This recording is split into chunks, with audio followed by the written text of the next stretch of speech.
ವಿಜಯಪುರ ಜಿಲ್ಲೆ ಸಿಂದಗಿ ತಾಲೂಕಿನ ಗುಂಡಕನಾಳ ಗ್ರಾಮದಲ್ಲಿ ದಲಿತರನ್ನ ಮರಕ್ಕೆ ಕಟ್ಟಿ ಥಳಿಸಿರುವಂತಹ ಪ್ರಕರಣಕ್ಕೆ ಸಂಬಂಧಪಟ್ಟಂತೆ ತಪ್ಪಿತಸ್ಥರ ವಿರುದ್ಧ ಸೂಕ್ತ ಕ್ರಮವನ್ನು ತೆಗೆದುಕೊಳ್ಳುತ್ತೀವಿ ಅಂತ ಸಚಿವ ಎಂಬಿ ಪಾಟೀಲ್ ಹೇಳಿದ್ದಾರೆ. ಇದೊಂದು ಅಮಾನವೀಯ ಪ್ರಕರಣ. ಇಂಥ ಹೇಯ ಕೃತ್ಯವನ್ನ ನಾನು ಖಂಡಿಸ್ತೀನಿ.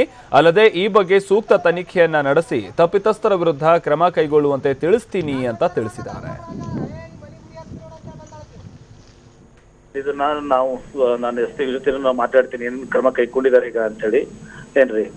ಆಮೇಲೆ ಅದನ್ನ ಸ್ಟ್ರಿಕ್ಟ್ ಆಗಿ ನಾನು ಅದನ್ನ ಏನು ಕಾನೂನು ಪ್ರಕಾರ ಇದನ್ನ ಕ್ರಮ ಕೈಗೊಳ್ಳೋದಷ್ಟು ಯಾರು ಯಾವುದೇ ಕಾಲಕ್ಕೂ ಇದನ್ನ ಈ ರೀತಿ ಕೆಲಸ ಆಗ್ಲಿಕ್ಕೆ ಬಿಡೋಲ್ಲ. ತಪ್ಪಿಸ್ತಾರೆ ಯಾರು ತಪ್ಪಿಸ್ತಾ ಇದಾರೆ ಆಮೇಲೆ ಕಠಿಣ ಕ್ರಮ ಕೈಗೊಳ್ತೀವಿ. ನಾನು ಎಸ್ಪಿ ಜೊತೆ ರಿಪೋರ್ಟ್ ತಗೋತೀನಿ ಏನೇನ್ ಮಾಡಿದ್ದಾರೆ ಅಂತ, ಅದ್ರ ಮೇಲೆ ಏನ್ ರಿಪೋರ್ಟ್ ತಗೊಂಡಿದ್ದಾರೆ ಅಂತ, ಏನ್ ಮಾಡಿದಾರೆ ರಿಪೋರ್ಟ್ ತಗೊಂಡು ಅವ್ರ ಮೇಲೆ ಆಕ್ಷನ್ ತಗೊಳಕ್ ಅಲ್ಲ. ಅದು ಅಮಾನುಷ್ಯ, ಅದನ್ನ ನಾನು ಒಪ್ತೇನೆ. ಅದು ಆ ರೀತಿ ಮಾಡುವಂತದ್ದು ಇದು ಬಹಳ ಅಮಾನುಷ್ಯ ಕೃತಿ. ಇದು ಇದನ್ನ ನಾವು ಖಂಡಿಸಲೇಬೇಕಾಗ್ತದೆ. ಮತ್ತು ಇದನ್ನ ನಾನು ಎಸ್ ಪಿ ಅವ್ರ ಹತ್ರ ರಿಪೋರ್ಟ್ ತಗೋತೀನಿ.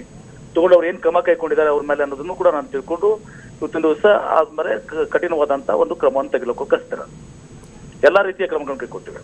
ನ್ಯಾಯ ಸಿಗುತ್ತೆ, ನಿಶ್ಚಿತವಾಗಿ ಸಿಗುತ್ತೆ.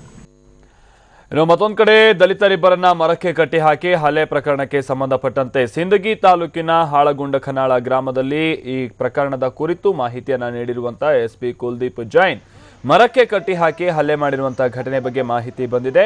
ಈ ಬಗ್ಗೆ ತನಿಖೆಯನ್ನ ನಡೆಸಿ ಸೂಕ್ತ ಕ್ರಮ ಕೈಗೊಳ್ಳುತ್ತೀವಿ ಅಂತ ಹೇಳಿದ್ದಾರೆ.